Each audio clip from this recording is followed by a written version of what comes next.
Hello everyone, today we're going to show you how to open up a Royal Bank of Scotland account online, and it's all super simple, so you can do it right from your computer or phone. So first, head over to the Royal Bank website. Then from here, simply go to the current accounts section. You'll then be able to see a few different options depending on what you're looking for. So when you find the one you want, simply click the button that says continue to the account. So this takes you to the account details page, where you can then scroll through to see all the key features, fees and rewards.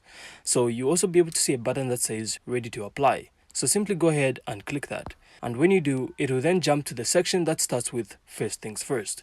So here you'll then be able to see the basic eligibility requirements. So you can literally apply if you're 18 or older, a UK resident, and if you can pay in at least £1,250 each calendar month, and you shouldn't already have 2 reward accounts.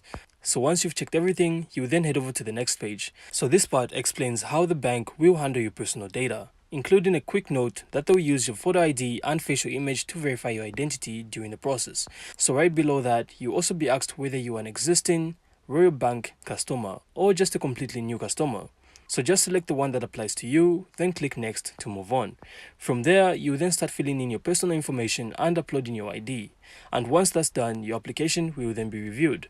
And that's it. So your new RBS account will be up and running like really quickly. And you can start managing it online or through the mobile app. So I really hope you found this insightful. And if you did, make sure to leave a like and of course subscribe. Then we'll see you on the next one.